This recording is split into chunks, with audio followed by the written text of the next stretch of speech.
All right, with the closing of 2024, very, very soon, I'm going to go through the top 5 fraud checks, or hype train derails we've had in the year. Now, for this category, I'm just going to lay a preface for you, a little requirement we have here. I like doing that for all my rankings and top 5s and whatever. Now, the top 5 does not have to consist of the only ones that were fraud checked or hype train derailed, obviously, but the most impactful, in my personal opinion, over the course of the entirety of the year. And kind of just like they had a lot of hype behind them, a lot of belief that they would reach the top of the level, maybe even be champion. And now it's kind of like they've lost all the aura, kind of auraless, or they might be back on a win streak, but it's a little like, yeah, it's a little too late. It's like, we got to see one more out of you and before I believe that you're ready for the champion. You know what I mean? Something like that. Another sort of stimulation I'm putting is that this is including people with prior losses on their records. So you do not have to be specifically losing right now or on a loss streak. You can have a win and you can have a loss on your overall record, even if it is not the one that derailed the hype train. But regardless, I'm just going to get into the list here, the top 5. And obviously, this is going to be a list in order, in my personal opinion, in terms of most aura to least aura lost. And starting off with, probably... actually, I'm going to take back what I said. I don't think this is really in any order of aura-less or aura'd fighters, I would say. I would just say these are just top 5 that did definitely lose their aura, and their hype train was definitely stagnated. Now, obviously, for number 5 here, we got Ilia Topuria. Now, I know what you're thinking. He obviously got fraud checked by Max Holloway. Max Holloway was winning 2-0 on the scorecards, and I think Ilia Topuria is now exposed. I don't think he has the chin we thought he did. We saw Max piece him up in the early first round. And it looked like Ilia Topuria wasn't taking shots well, and now Ilia is trying to get out of the situation, go all the way up to lightweight because he's that scared of the Max Holloway rematch. No, seriously speaking here, obviously Ilya's not on my list. This is just a joke. Before you start fucking typing out your comment section after seeing 2 minutes of the video, and just being instantly triggered with this pick. No, obviously it's a joke. Ilia Topuria is one of the best fighters on the planet right now. But this is just like, I wanted to add something a little funny, a little crazy, kooky in there, But yeah, Ilya, get off my screen, you beautiful bastard. Number 5 is actually Tatsuro Taira. Now, you might be wondering who the fuck this guy is if you're not a flyweight fan, because it seems like a lot of the MMA community is not fans of flyweights. Tatsuro Taira was 16-0 with some pretty decent wins on his resume here. He had a few UFC fights, a Carlos, that guy, a CJ Vergara, which is, good debut wins, good starter wins. Jesus Santos Aguilar, that's not a bad win. Nice submission. I think the most important thing, he was finishing the guys he needs to finish. And when it comes to Edgar Chavez, close fight. But Tatsuro Taira was just better a little bit everywhere. But the fraud checking came when it just seemed like Tatsuro Taira doesn't have anything other than grappling. And I think that's kind of what we learned with the Brandon Royval fight. Well, he does have some TKO on his records. In these top-level fights, you're not dealing with chinny fighters. You're not dealing with the Cody Garbrandts of the division. You're not dealing with an Alex Perez in the early days of the division here. We're looking at, like, Manel Cap's not getting finished by Tatsuro Taira on the feet, right? Yeah, Steve Verseg. I don't think Steve Verseg would either, just based off, like, Kai Kara France having a lot of heat in his hands, does he finish a Kai Kara France on the feet? Not really. Tatsuro Taira kind of is a grappling merchant, I think is what we found out. And while he is able to finish a few guys with certain shots, Carlos Hernandez was kind of Carlos Hernandez gassing out after round 1 because he was really trying to go for a finish, couldn't get it going. And then Alex Perez is kind of just like Alex Perez, which is an injury, not even a technical TKO. But his grappling is very dominant. It's just his striking is not high level enough to compete with anyone at the top level. Maybe an Amir Albazi, but he definitely doesn't beat Pantoja if he can't get past Royval. right? Because Pantoja was able to keep Brandon Royval down for 4 rounds straight. Tatsuro Taira here probably won't be able to do that if Brandon Royval's out scrambling him.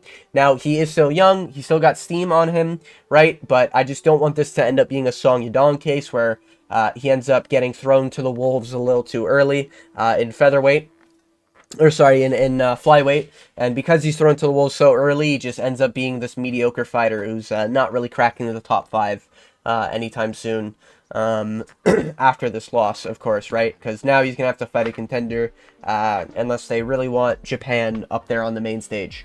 You know, maybe if they go to Japan, they might give him Brandon Moreno. Who knows? But I do think he's got potential. It's just, the hype train's kind of gone, right? This was a 16-0 Japan prospect. Everyone was picking Tatsuro Taira to beat Brandon Royval. Everyone's like, oh my god, he's the next thing. And if you say you weren't, it's just because you don't have YouTube videos on it, and, you know, we can't go back and look because you're obviously on the internet, so you can just delete any messages you had betting on fucking Tatsuro Taira, we know. But I actually have a video where I picked against Tatsuro Taira, and I picked Brandon Royval, so that will forever be on the internet, so I completely have I guess an unbiased opinion on this because I picked against Tatsuro because I didn't think he was that high level. Turns out I was right. But regardless, I do think this is a hype train derailment. This is the best Japan prospect probably the UFC has ever seen. And yeah, it's just back to the gulag, you know? Moving on, we have these next two are going to depress me. But we have the Canadian Mike Pussboy Malott. Now, this really pisses me off, I'm not gonna lie, because if you don't know, I am Canadian. I know, get the jokes in, I know. My country's soy, I get it. Don't worry, I completely agree with those statements, you know. But regardless, this is not a political channel. Yeah, Mike Malott, fighting for my country, even though he just beat Trevin Giles, and he has lost, like, early in his career. The reason why he's so high up here, sorry, I'm a little sick, and I got a little bit of as some, you know, Jamal Hills would say. But, yeah, the Mike Malott situation is that he is the highest ranking Canadian, other than Ayman Zahabi right now, and to be the highest ranking Canadian, and to lose to Neil Magny in the most pussy way in the final 10 seconds, where a lot of people were like, well, he was dominating that fight. Yeah, if Trevin Giles threw one more strike in every round, he beats Mike Malott. I'm just being objective here, right? But Neil Magny ended up getting a finish on Mike Malott in 2024. I know a lot of people forget, man. Yeah, this happened this year, where Mike Malott got finished by Neil fucking Magny in 2024. You hate to see that on a record in 2024. You hate to see that as a prospect, and you hate to see that as a Canadian prospect. You know, hailing from the Great North, where we never lose a war, but we lose every MMA match at the professional level. Yeah, a lot of hype was put into Mike Malott. He was put with the Nelk boys, who I think have fallen off since then. Don't know anything about them, but Mike Malott was making a name for himself, and now he quickly got put back into the gulag, unfortunately for Mr. Mike Malott here. So, it is what it is. I know he previously had a loss, but a lot of people had high praise for Mike Malott before going into the Neil Magny fight. And, yeah. Now we're here, you know. But, yeah, that's my personal pick for number 4 of the top 5 hype derailments. Moving on to number 3. Probably another one people forgot because he's coming off a win. Pretty nice win, to be fair. Joe Buddybags Pyfer. The kind of excuse-filled Pyfer, if we're being real here. Now, why is Joe Pyfer on this list? Well, he was pretty hyped up. Not just because of the whole coming to the UFC in the Contender Series after losing originally in the Contender Series, and Dana White taking him under his wing, you know, and Dana White also promoting, if you want to be successful in the UFC, be like Joe Pyfer, you know. A lot of hype was going into Joe Pyfer, having the punch record higher than Ngannou's punching record, you know, beating beating the great GM3 and Abdul Razak Al Hassan, is impressive, regardless, if we're talking unranked or ranked. But when he goes to the Jack Hermanson, Everyone was picking Jack Hermanson to get finished. Jack Hermanson has got finished by Roman Dolidze. Roman fucking Dolidze. I feel like nothing else needs to be said there. But regardless, Joe Pyfer could not pass the Jack Hermanson test when pretty much the whole world was on Joe Pyfer here. Everyone was counting out Jack Hermanson. Jack Hermanson toughs it out of round 1. Joe Pyfer complains that he gets eye poked once or twice, and all of a sudden his power just magically goes away, and it comes back in his next fight. So while his hype train has definitely been derailed, it's no longer like, oh my god, Joe Pyfer might give everyone in the division problems, you know? It's like, yeah. Does he beat Marvin Vettori? Yeah. Does he beat Brendan Allen? Yeah. You know, like, does he beat people like that? And middleweight's very shallow, so to have a middleweight prospect be that fraud checked, I think is probably the most depressing of them all. But, yeah, just middleweight's a boring division. This was during an Israel Adesanya. No, this was after Izzy lost, so this was Sean Strickland's era. Well, then it was DDP's era, because DDP got the belt, so we're in the DDP era. It's hard things to think about, but regardless, having a prospect in 2024 in middleweight as Joe Pyfer, being the knockout guy, UFC's pushing him, everyone's pushing him, everyone's saying nothing but good things about Joe Pyfer, other than the fact that he was shit-talking an MMA YouTuber at one point. Yeah, this is just like a hype derailment. You know, you can't get past Jack Hermanson. Congrats, you knocked out Marc-Andre Barriault. Head to Canadian. Welcome to the club, right? Moving on to the number 2 fraud-checking hype train derailments. We have Orolbai. I'm not even going to try to pronounce the first name while I'm sick. Not going to lie. But we have Orolbai. Now, reason why Orolbai is on this list, even though he does have a loss on his record, is because Rebecki, everyone was picking against Rebecki in this fight. A lot of people were picking against Rebecki. I did not. So if you're looking for picks, just saying, I daily upload. I upload every single UFC event. So go ahead and subscribe and click that notification bell if you want to get reliable picks, you know. But don't quote me on that, because I'm not trying to get sued because I'm not giving reliable picks. I don't bet on fights. I don't gamble on fights. It's just something I do as passion, what my eyeballs see. But yeah, I picked Rebecki to beat Orolbai, so it's a little bit of a Tatsuro Taira situation where I'm completely I spoiled the last one. You didn't see that. You didn't see that. Anyways, a little bit of a Tatsuro Taira situation where I picked a Rebecki to beat Orolbai when a lot of people were picking Orolbai. A lot of people were like, Orolbai's the next thing at lightweight. He's going to go far, and, you know, this, that, and the other. Even though that's just wrong. He's not welterweight, but okay, UFC. Anyways, but yeah, you know, great performance against Uros Medic. A lot of people put a lot of weight in that, and a great win against Elves Brenner, but, you know, Rebecki's just slightly better everywhere than Orolbai, and I think that's what we learned, you know? And the way Orolbai lost with his swelled up eye, looking depressed and disheveled after that loss, it's hard to think that this guy goes back on a winning streak tear, and that he gets a ranked shot anytime soon. Now, he is young, and he's still got time to cook, but it is just like, yeah, you know, it really does suck that he's in this category of a, you know, Song Yadong situation, where he's young, got time to improve, even though he does look like he's in his 30s. But you did get fraud checked. Yeah, it's time you gotta go back on a winning streak, little bro. You know, back to the gulag with your ass.